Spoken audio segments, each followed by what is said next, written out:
আসসালামু আলাইকুম। প্রথমে আমি সবাইকে জানাই আমি কে। আমি হলাম আমার আম্মুর মেয়াও। এই আম্মু, আম্মু আমার জ্বালাতন করছো কেন? আম্মু আরো কথা বলতে মনে নাই। এই আমার দিকে সবাই সাবধান হুঁশিয়ার থাকে। আমি হলাম আমার আম্মুর একমাত্র মেয়াও, আর আমাকে মেয়াও বলার অধিকার শুধু একমাত্র আমার আম্মুরই আছে। यारी समझ गई। বুঝলা? আর কেউ তোমরা কিন্তু আমাকে মেয়াও বলবা না। আমার আম্মু আর আমি সারাদিন এরকম ভাবেই থাকি, সব সময় মারপিট আমাদের দুজনের মধ্যে, সব সময়।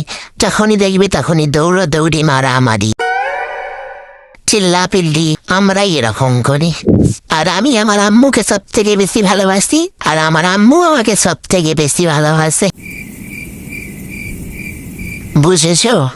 আর যেই মারধরগুলো দেখো তোমরা, সেইগুলো আমার আম্মুর একটু আধটু বেশি ভালোবাসা। আমি অনেক শান্ত তো, তাই ও টুকটাক চলে আমার আর আমার আম্মুর মধ্যে।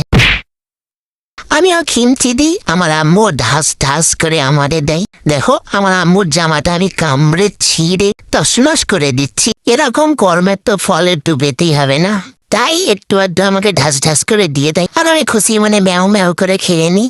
কিন্তু যাই বলো, আমার আম্মুকে আমি খুব ভালোবাসি।